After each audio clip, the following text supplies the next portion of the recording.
This morning, if you would, turn to Jonah chapter 1, please. A clause from the hymn, "And dark is his path on the wings of a storm," kind of sums up Jonah chapter 1 in one sense. It's a very familiar passage, really, among the minor prophets, but let's get it read in front of us. Jonah chapter 1, beginning at verse 1. Now the word of Yahweh came to Jonah, son of Amittai, saying, "Get up, go to Nineveh, that great city, and preach against it, for their evil has come up before me." So Jonah got up to flee to Tarshish from the presence of Yahweh. And he went down to Joppa and found a ship going to Tarshish, paid its fare, and went down into it to go with them to Tarshish from the presence of Yahweh. But Yahweh hurled a great wind on the sea, so a great storm came up on the sea, and the ship seemed likely to be smashed. Then the sailors began to fear and to cry out, each one to his god. And they hurled the cargo that was in the ship into the sea to make it lighter for them. But Jonah had gone down below deck, had lain down, and was sound asleep. And the captain came near to him and said to him, "What are you doing, sleeping away? Get up, call to your God. Perhaps the God may give a thought to us, and we won't perish." Then they said, each man to his companion, "Come on, and let's throw lots, so that we may know on whose account this disaster has come on us." So they threw lots, and the lot fell on Jonah. And they said to him, "Tell us on whose account this disaster has come upon us. What's your work? Where do you come from? What's your country? From what people are you?" And he said to them, "I am a Hebrew, and Yahweh the God of heaven is the one I fear, who made the sea and the dry land." Then the men feared a great fear and said to him, "What is this you've done?" For the men knew he was fleeing from the presence of Yahweh, for he had told them. And they said to him, "What are we to do to you, that the sea may settle down for us?" For the sea kept storming on. And he said to them, "Pick me up and hurl me into the sea, and the sea will settle down for you. For I know it's on my account that this great storm has come on you." Now the men tried to break through to return to land, but they were not able to do so, for the sea went on storming against them. Though they called out to Yahweh and said, "Oh, now, Yahweh, don't let us perish for the life of this man, and do not charge us with innocent blood, for you, Yahweh, have done as you pleased." Well, they picked up Jonah and hurled him into the sea, and the sea stopped its raging. Then the men feared Yahweh with a great fear, and they offered sacrifice to Yahweh and vowed vows. Jonah 1, verses 1 to 16. Well, sometimes we're surprised by surprises. I think times like that of something my father did. He was a pastor, and every year he would write up at the end of the year for the congregational meeting a kind of a summary of his ministry over that year. It was just a one-page typewritten affair, and he would read this and go through it at the congregational meeting. I had copies of these things from way back in the 1930s on up into the 1950s and 60s, and I take them out and look at them once in a while. There's one in which he said, I forget which congregation it was, this was about 1953 or so, I think. He said as part of his report, his pastoral report, he said, "Now, your pastor has received 2 invitations to candidate at other churches during the last year. Family considerations prompted us to refuse these invitations, though they did offer nice increases in salary." Now, what pastor would do that? You just don't do that. You don't do that kind of thing. But you see, my father wasn't exactly conventional. And he got away with it. The book of Jonah begins with surprises. Jonah isn't exactly conventional, but neither is the Lord. And so we look at this wild God and the servant without a servant's heart. Now, before we get to the surprises, there's one point. I just want to look at the testimony, basically, of Jonah 1. What's it teaching us? And before we get to the surprising part, I think there's something we need to look at first. And so this is the first point.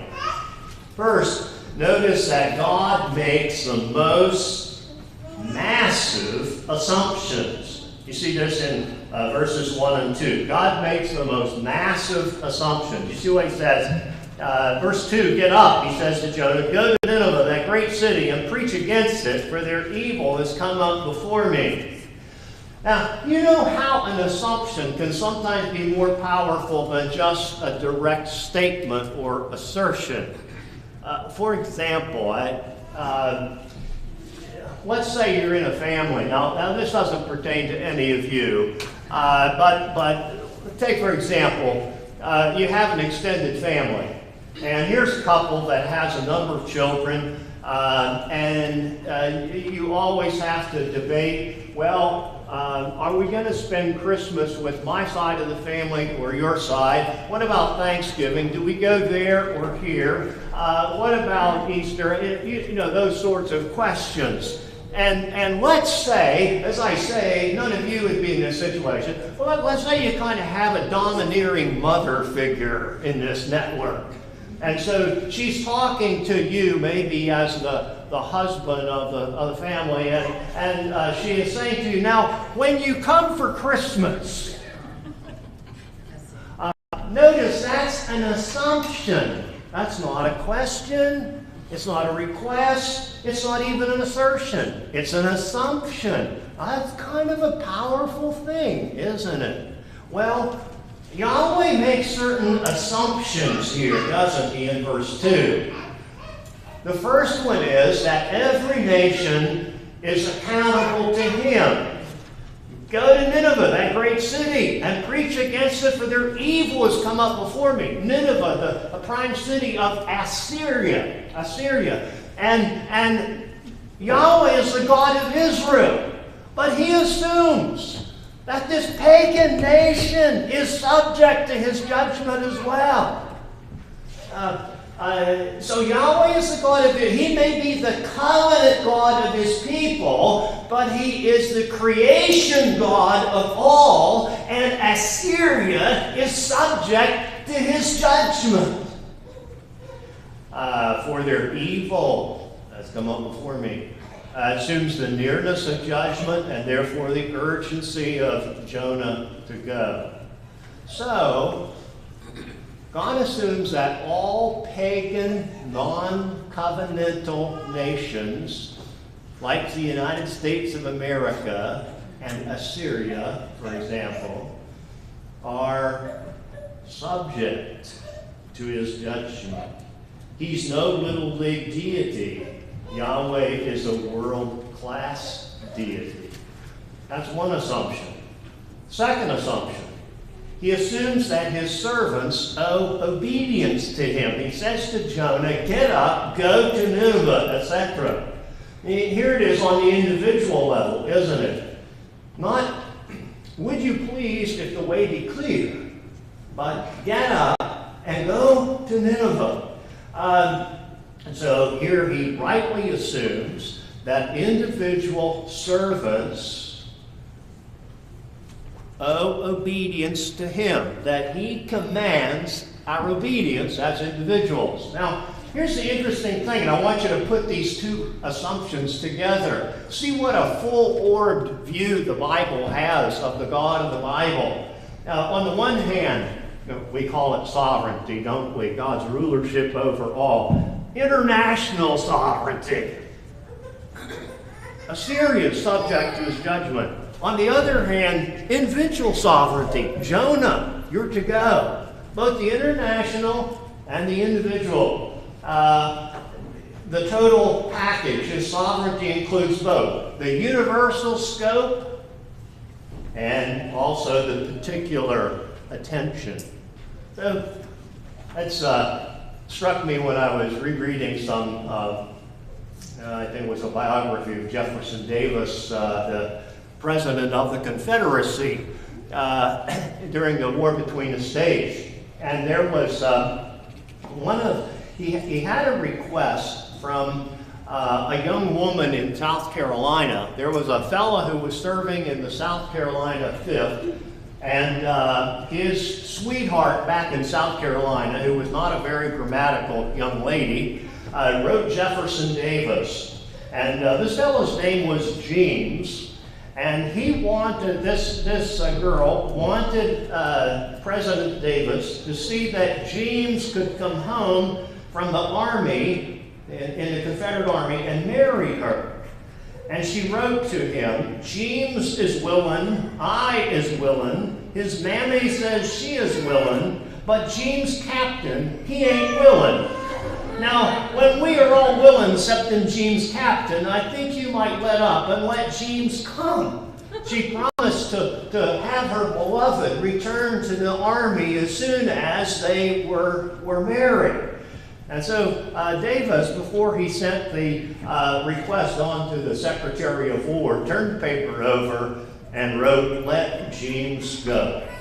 Now, Jefferson Davis, whether you liked his management style or not and all of that, doesn't matter. But he's president of the Confederacy. He's got a war to oversee. He's got a government to look after. But here's this girl who can't write straight grammar in South Carolina who has a personal request, and he attends to that as well. So you have the big stuff and you have the particular stuff. Now that's the way it is with Yahweh's sovereignty, isn't it? He's in charge of the maxi, he's in charge of the mini. And when you put those together, you have a full view of the God of the Bible. Okay, God makes the most massive assumption. Now, number 2, notice God pursues the most recalcitrant servants. Verses 3 to 7. God pursues the most recalcitrant servants. Now, we're going to get to that, but I think we need to lead up to this main point. I want to touch on several items on the way. Notice you have straightforward rebellion right off in verse 3. The Lord said, get up, go to Nineveh. So Jonah got up to flee to Tarshish from the presence of Yahweh. And you have 3 times in verse 3 Tarshish mentioned. We don't know where Tarshish was. Well, maybe somebody does. I don't. Some people think it's in Spain or somewhere like that, but at the other end of the Mediterranean Sea, a distant place and so on. We don't really need to know where Tarshish is. It isn't Nineveh. That's the point. And that's where Jonah is headed. So straightforward rebellion against what the Lord is saying. Now this is surprising. This is shocking because prophets don't do this. Think about Isaiah in Isaiah chapter 6. And he has this vision of God and his holiness, but then he says, when God says, who will I send? Whom will he send? Here I send me. Or Jeremiah, chapter 1, the Lord calls Jeremiah and he says, oh, I'm too young and inexperienced, etc. But there's that shrinking on his heart, but there's no rebellion. Ezekiel goes in the bitterness of his spirit. Ezekiel in chapter 3 may have been angry about the Lord's call, but he went.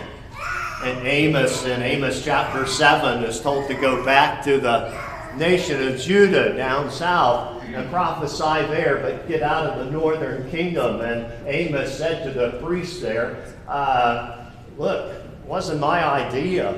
The Lord took me from following the flock, etc.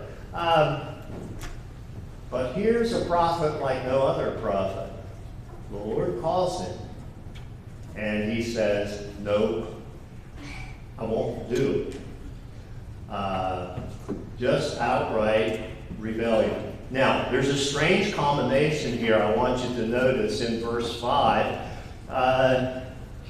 It talks about what Jonah had done when he went to the ship, but Jonah had gone down below deck, had lain down, and was sound asleep. I think that's interesting.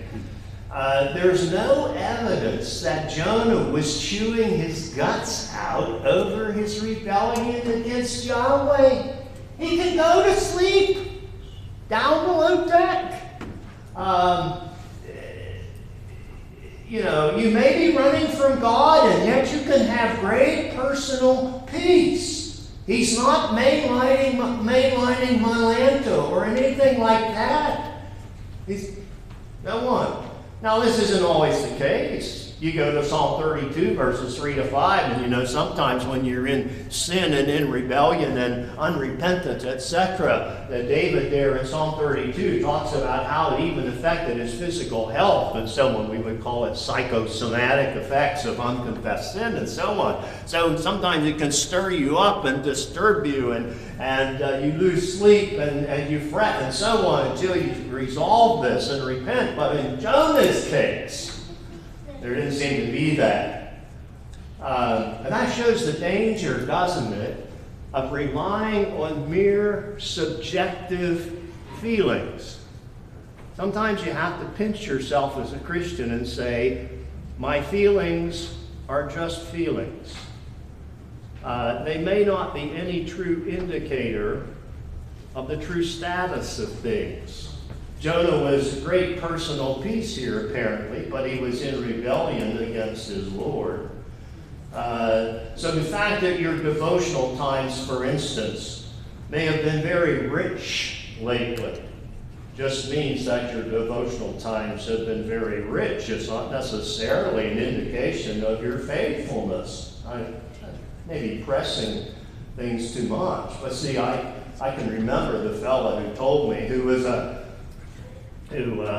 was carrying on an adulterous affair with another woman than his wife, and yet told me, but during this time, I've had the most rich and intense devotional times.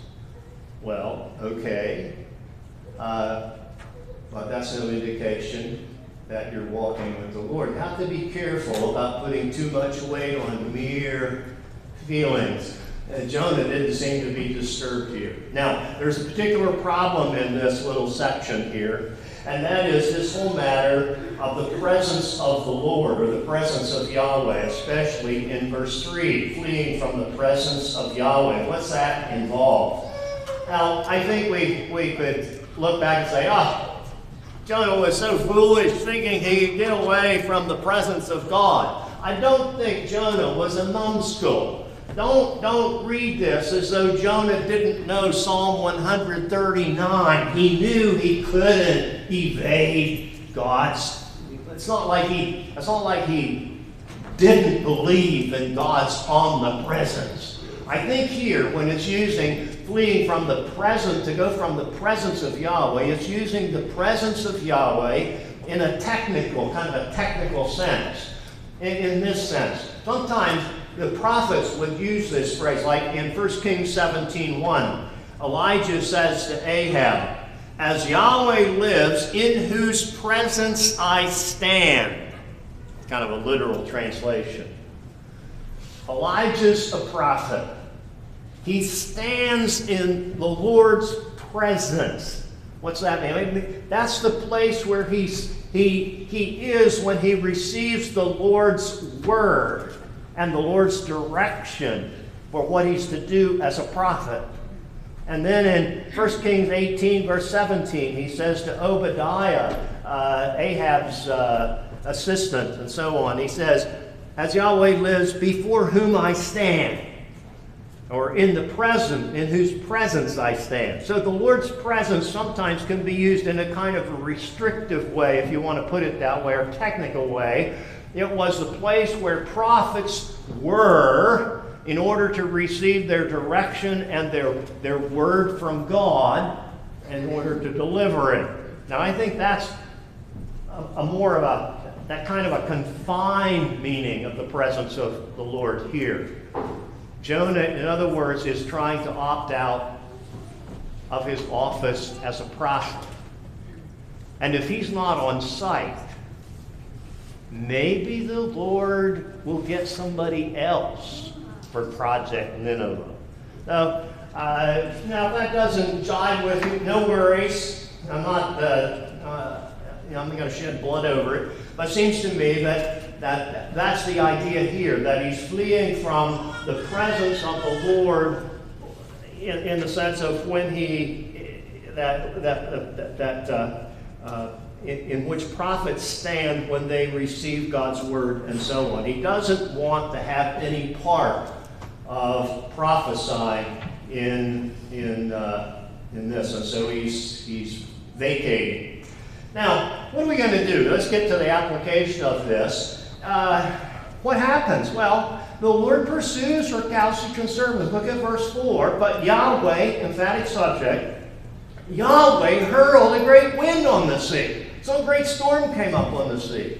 Now that verb hurled is used 4 times in Jonah chapter 1. This is the first in verse 4. In verse 5, the sailors hurled the cargo into the sea. And in verses 12 and 15, talks about hurling Jonah into the sea. But here it's Yahweh. Yahweh hurled a great wind on the sea. The unmanageable God. Jonah rebels, and God starts throwing things.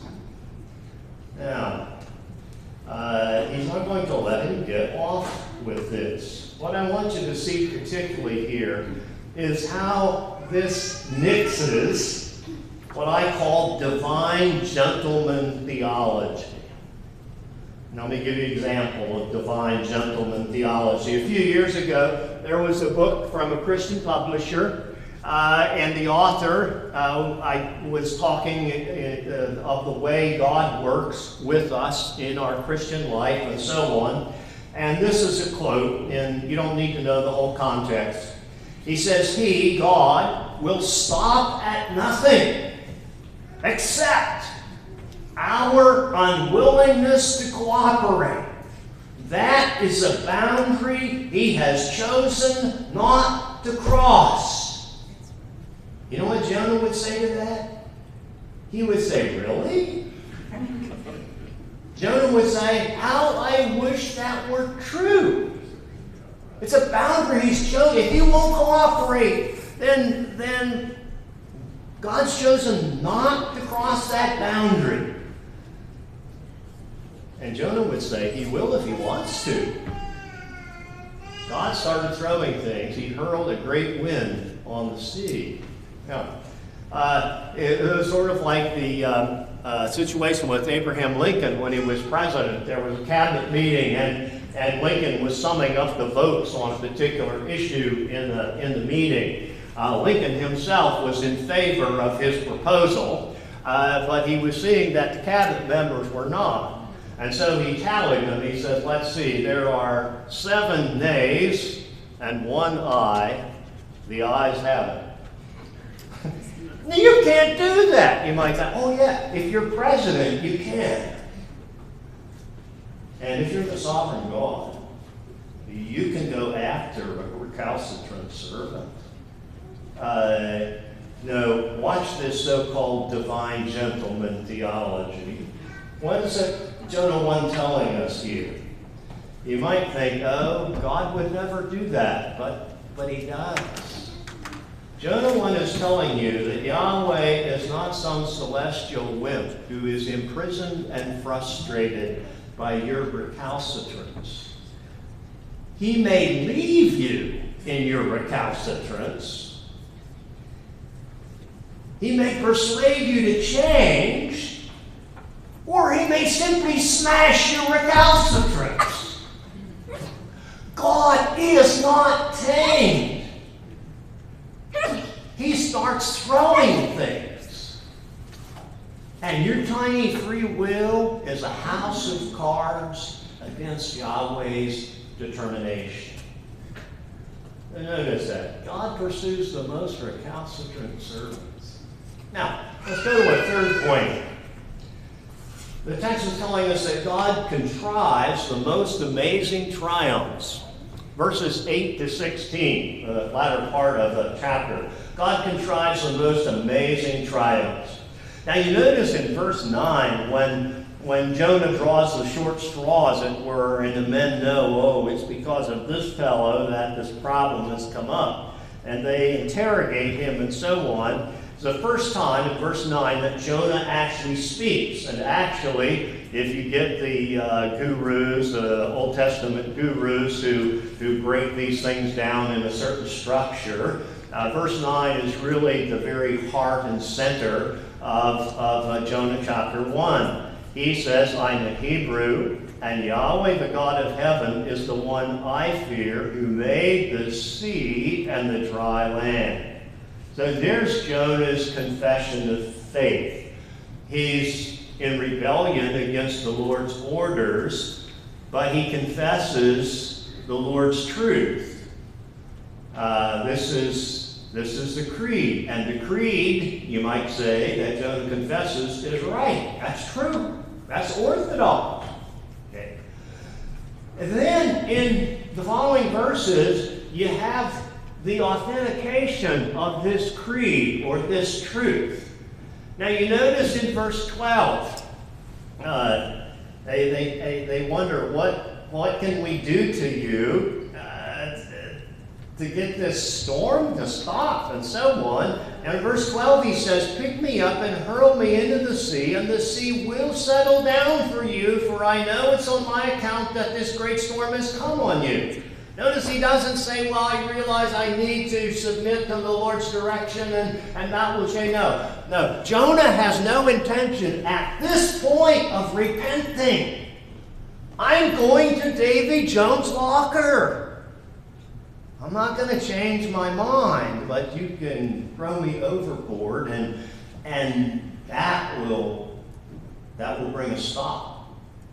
Well, they try their best to get back to land. They can't, and so they ask the Lord not to hold it against them. And in verse 15, they pick up Jonah, hurl him into the sea, and the sea stopped its raging. Now it's important to connect that with verse 12, because that's what Jonah predicted, isn't it? And in verse 15, that's what happened. He predicted it ahead of time, and then it came about, verse 15, just like that, which shows that Jonah is a true prophet of Yahweh, as far as speaking the truth. That was a true prediction. And what response did that bring? Then the men, and I'm translating here with the Hebrew idiom fairly literally, then the men feared Yahweh with a great fear, and they offered sacrifice to Yahweh and vowed vows. God contrives the most amazing triumphs. He brought pagan sailors to worship him. Now, you, though, are a 21st century Christian, and you're just a little bit cynical about this, maybe, and you may have your own Christian response, and you may say, but were they really saved? Or you might say, but did they persevere? And so on. Well, don't press it too far. The last we see of these sailors, they're fearing and worshiping Yahweh. Let's leave it at that. God contrives the most amazing triumph. Now the wonder of all this, in spite of Jonah's rebellion and disobedience, Yahweh uses even that to gather a pagan congregation to himself. Isn't God grand? I think that's where how we should react.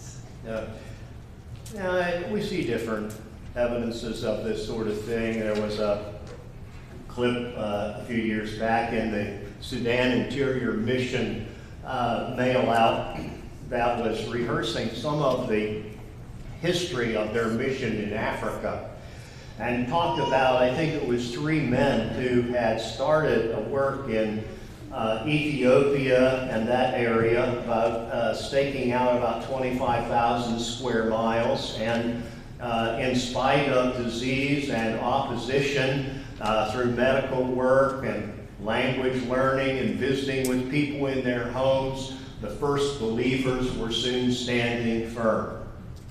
And then came a little thing called World War II.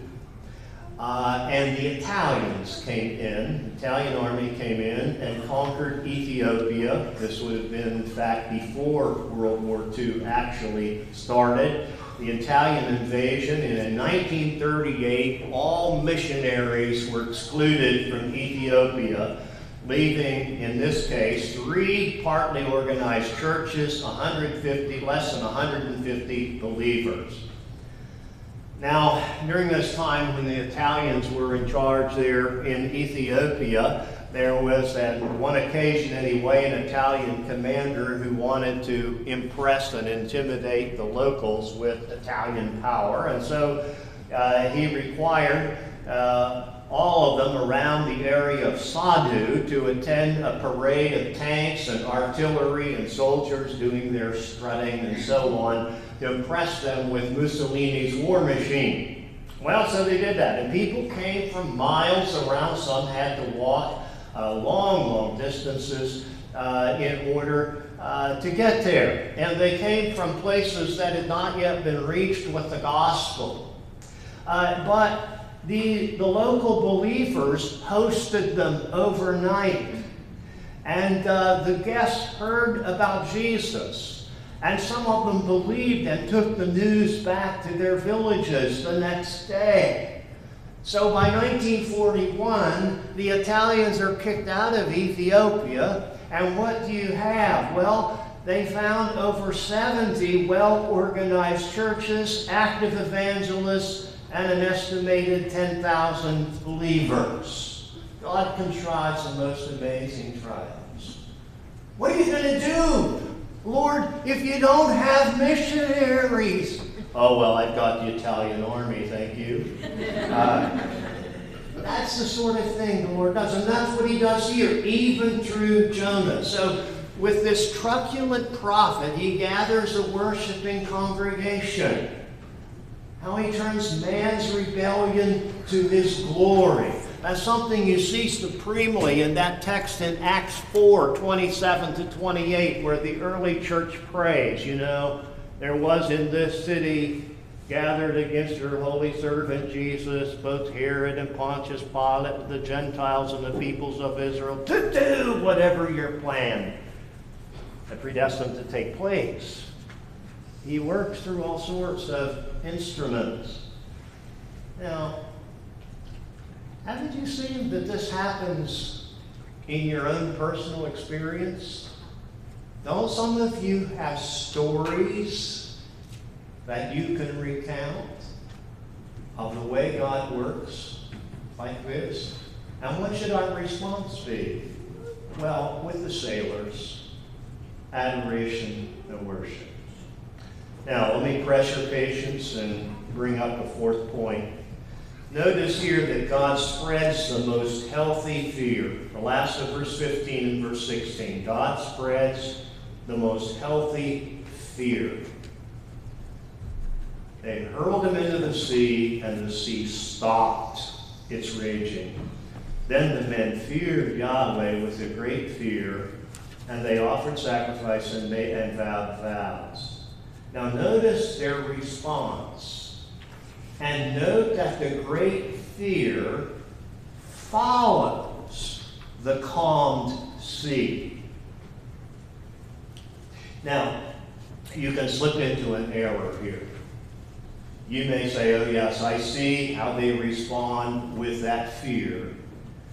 But believers in the New Testament age are not to respond that way. That is the Old Testament way.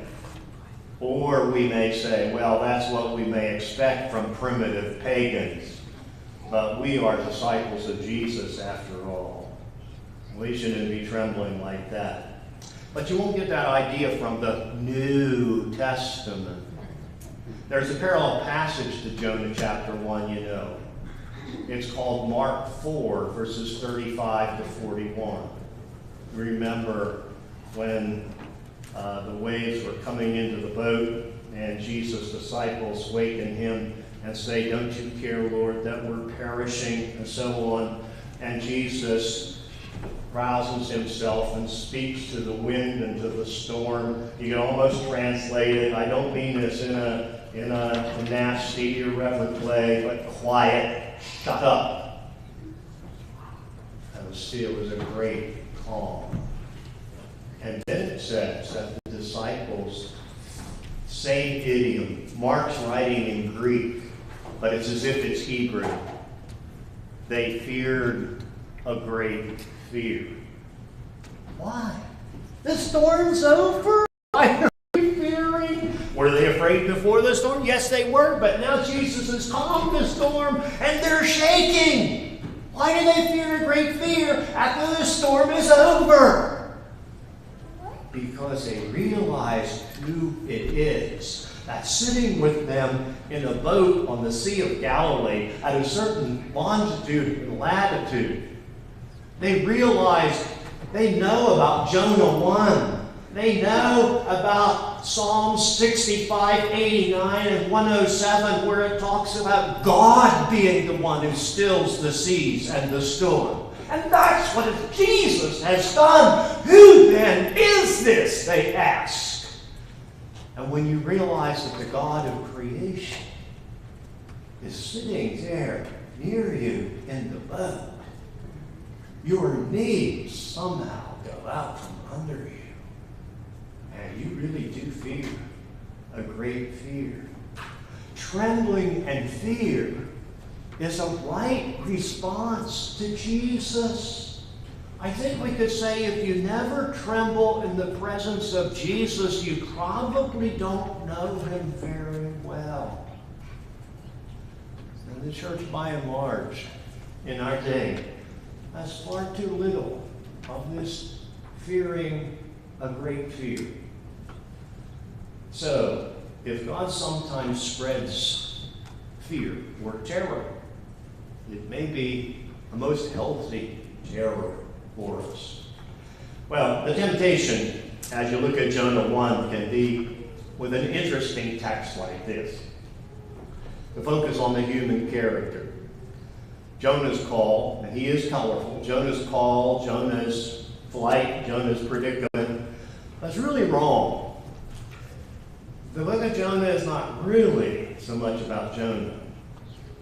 It's about a stormy and sovereign God before whom you and I are to bow in adoring worship. Let's pray. Oh, Yahweh our God, what an unusual God you are. How you surprise us. How different are your ways oftentimes than what we expect. And therefore, you are so refreshing. Thank you, O Lord, for being such an interesting God. And cause that this fascination with you and your ways would lead us not just to mere fascination, but lead us to bow with those